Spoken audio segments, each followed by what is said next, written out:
Ito yung luto sa itlog at hotdog na 100 times ko na yatang naluluto. Bukod kasi sa masarap, sobrang dali lang nitong lutuin at sobrang mura lang din ang mga sangkap. Kaya sure akong lahat kayo kayang makapagluto nito. Bali dyan nga ay maglalaga muna tayo ng 3 pirasong itlog. Ilaga lang natin yan ng 15 minutes para maging hard-boiled ang pagkakaluto nito. Then habang nilalaga natin ang mga itlog, prepare lang natin yung iba pang mga sangkap. Bali meron tayo ditong 4 na pirasong jumbo size hotdog. Any brand ang hotdog is pwede po dito sa recipe natin mga miha. Kung anong type ninyong brand is go lang po tayo dyan. Hiwain lang natin yan ng ganyang hiwa.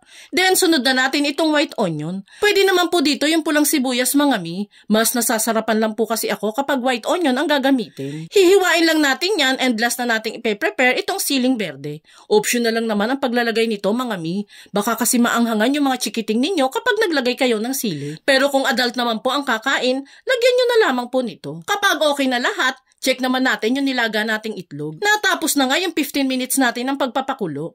Pwede na natin yung hanguin at balatan at itabi muna.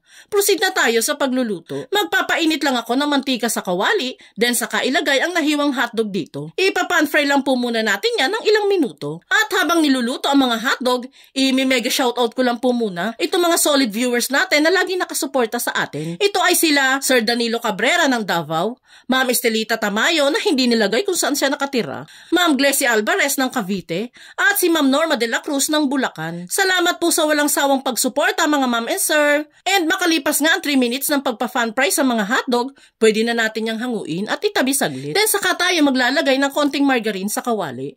Tunawin lang natin yan. And saka ilagay ang hiniwang sibuyas. Hahalu-haluin at igigisa lang natin yan until mag-translucent. And kapag gano'n na nga, saka na ilagay dito ang mga hotdog. Haluin lang ng ilang minuto. Isisingit ko na din po palang i-shoutout itong 4 pa nating solid viewers na lagi nakasubaybay sa mga recipe na ginagawa natin. Ito ay sila Ma'am Samantha na nanonood sa Japan, si Ma'am It's Me, Sonia ng Bataan, si Mami Christy ng Pampanga, at si Ma'am May ng Quezon City. Salamat po lagi sa inyo mga madam ko. At this point nga mga mi, maglalagay na tayo dito ng half cup ng banana ketchup, isang maliit na sachet ng oyster sauce, at maliit na sachet ng pamintang pino. Halu-haluin lang until mag-fully mix. Kung gusto nyo nga din po palang ma-shoutout sa mga videos na ina-upload natin, pusuan mo lang po itong video na pinapanood mo ngayon at mag-comment ka na din po dyan sa ibaba kung taga saan po kayo.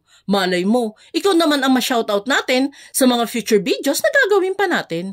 Thank you po palagi! Bali, nag-add na pala ako dito sa niluluto natin ng konti lang na tubig para naman hindi maging dry itong dish natin. At this point mga mi, pwede na nating ilagay yung nilagang itlog at itong siling green. Haluin pa natin yan for last 2 minutes. And ready to serve na itong napakasimple pero ubod ng sarap na luto sa hotdog at itlog. Sa mga mahihilig mag-inom dyan, perfect na perfect din itong pampulutan. Kaya itag mo na mga friends and loved ones mong mahilig sa hotdog at itlog at subukan nyo na din magluto nito.